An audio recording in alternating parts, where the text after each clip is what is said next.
Welcome to the Great Lakes Fishing Podcast presented by Fishhawk Electronics. If you're looking for news, tips, and stories about fishing the Great Lakes, you've come to the right place.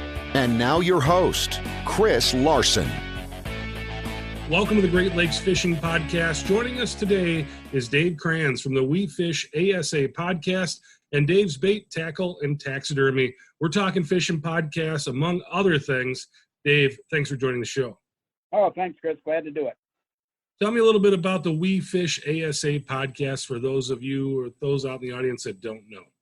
It was an idea that I came up with about 6 years ago, and it took a little bit to get it rolling. And it's the American Sport Fishing Association. The program is brought to you by the proud industry members of the American Sport Fishing Association. And I just wanted to do something to help my industry and to make it better and, leave it better than I found it. I asked a longtime radio host, Steve Sarley from the Chicago market here, if he was interested in co-hosting it with me, and he said yes. And that was good. We worked it out, and recently we started our 5th year of programming. So it brings in some information for anglers to learn about different techniques. I do a segment with Dan Johnson from St. Croix, and we do an advocacy segment that is sponsored by Big Rock Sports in Calcutta, and those guys are been on from day one also. And then we normally have a headliner, somebody who's won a tournament recently, or somebody who's an older pro that's done many things, and we always try to get current pros with all of the leagues now.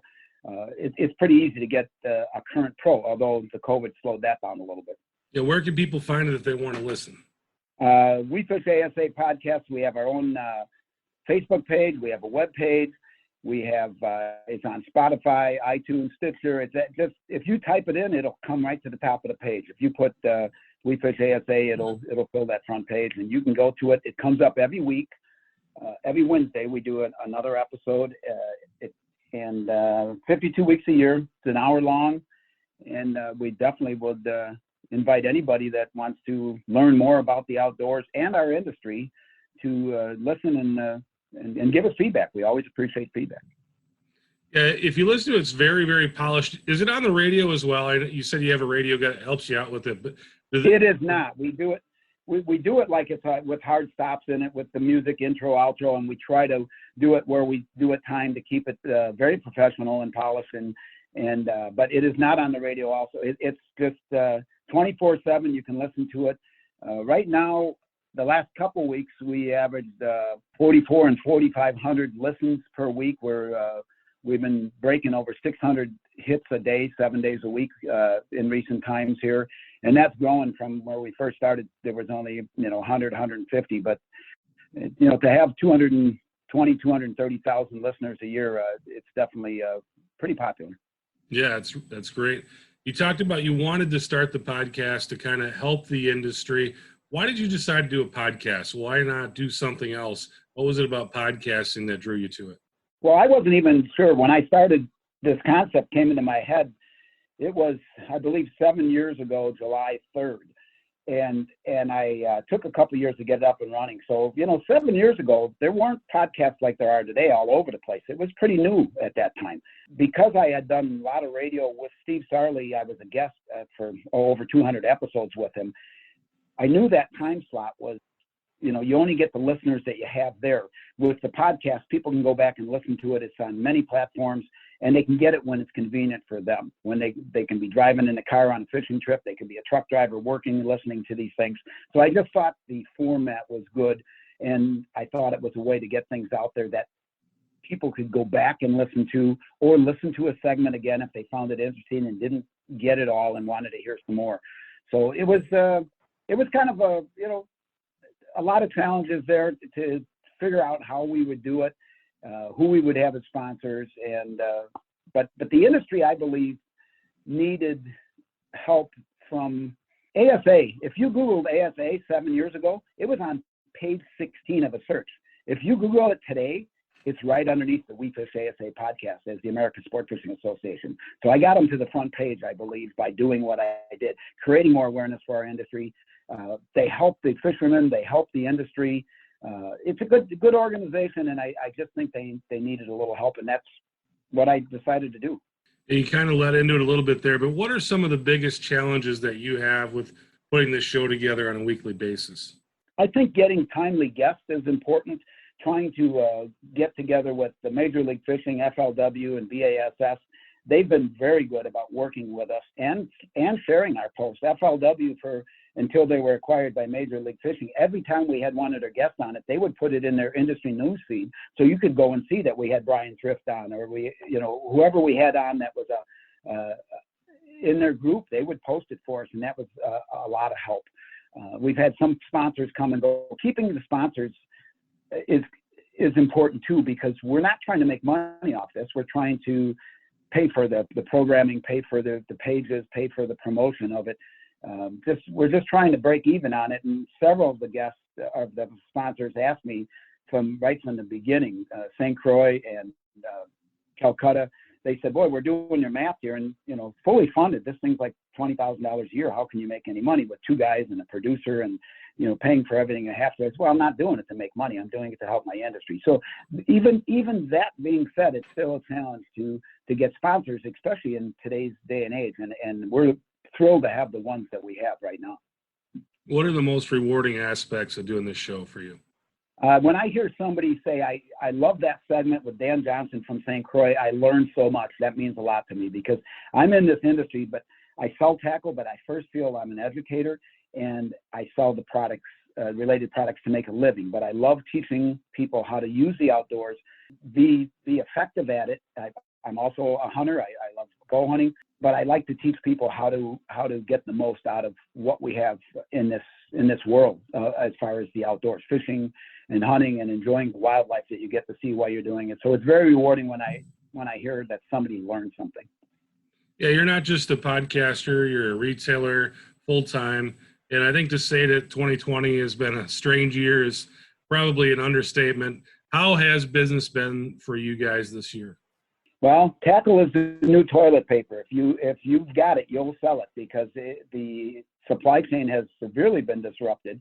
And I'm hearing, this doesn't apply so much for the people in the South, but I'm hearing up in the North regions that we may not see much ice fishing tackle, because that's the time frame that they were going to make that, and they make all of our ice fishing tackle, I believe, in about a 6-week period. They lost it because the factories overseas were shut down in December and January when they would have made that. So I'm hearing that might be an issue.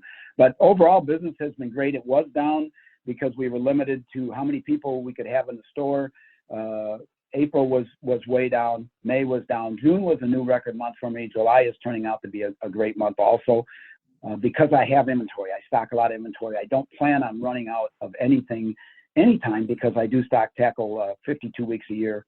And doing this, the retail end of the game, I started with my first store in 1981. So I've been in it a long time. I've been in my present building since 1989.